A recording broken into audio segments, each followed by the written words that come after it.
আগস্টের আগে বিজয় দিবস আর এখনকার বিজয় দিবস অনেক পার্থক্য। কারণ আগে মানুষ আসতে ভয় পাইতো না, এখন মানুষ আসতে ভয় পায়, কারণ জানের কোনো নিরাপত্তা নাই।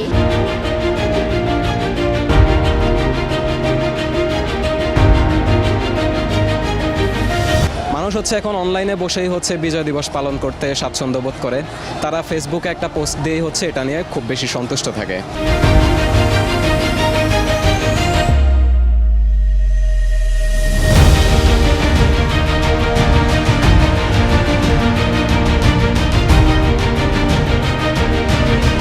জাতীয় শহীদ মিনার, আমি শহীদ মিনারে আসছি, দেখেন এই জায়গায় কোনো শ্রদ্ধাবোধ নাই, কিছু নেই। সবাই যার যার মতো করে জুতা পায়ে দিয়ে ইয়া দিয়ে সবাই কীভাবে হাঁটাচলা করতেছে, একটু শ্রদ্ধাবোধ থাকা উচিত সবাই।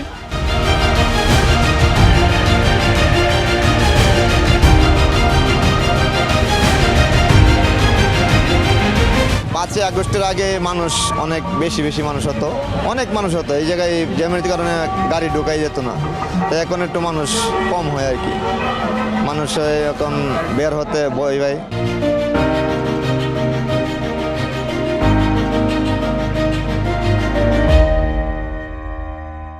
স্বাধীনতা তুমি, রবি ঠাকুরের অজর কবিতা, অবিনাশী গান। স্বাধীনতা তুমি কাজী নজরুল, ঝাঁকটা চুলের বাবরি দোলানো মহান পুরুষ, সৃষ্টি সুখের উল্লাসে কাপা। স্বাধীনতা তুমি শহীদ মিনার, অমর 21শে ফেব্রুয়ারির উজ্জ্বল সভা।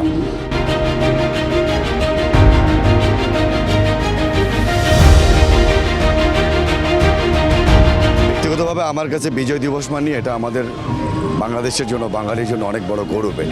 সুতরাং আমি ব্যক্তিগতভাবে মনে করি, আমি বা আমার পরিবার বিজয় দিবস মানে আমি উদযাপন করবই।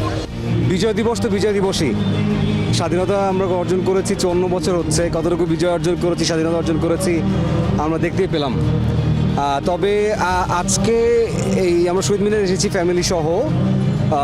2024-এ 5ই আগস্টের আগে মনে হতো যে ভিড়টা একটু বেশি, আর এবারে ভিড়টা একটু কম মনে হচ্ছে। তার কারণ আমার কাছে যেটা মনে হয়, আসলে 17 বছরের একটা যেই পিরিয়ড গেল, এরপরে এখন 1.5 বছরের ট্রানজিশন পিরিয়ড যাচ্ছে।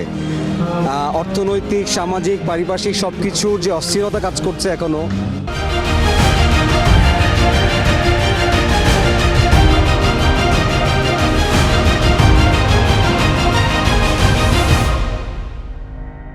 মহান 16 ডিসেম্বর মহান দিবস, এই তারিখে আপনার সবাই বিল্ডিংয়ের ছাদের উপরে, রাস্তায়, দোকানঘাটে, স্কুল প্রতিষ্ঠানে, কলেজ, সব জায়গায় পতাকার প্রতিষ্ঠান থাকে। কোনো জায়গায় কিন্তু কিন্তু আমি পতাকা দেখি নেই। আগামীতে আমার তো আশা করি আগামীতে মনে হয় ডিসেম্বর মানুষ আর পালনই করবে না। মনের ভালোবাসা উঠে গেছে মানুষের প্রতি। পতাকার প্রতি যদি উঠে যায় তো দেশের প্রতি উঠে গেছে। পতাকাকে যে সম্মান করতে জানে না, দেশকে কিভাবে সম্মান করবে?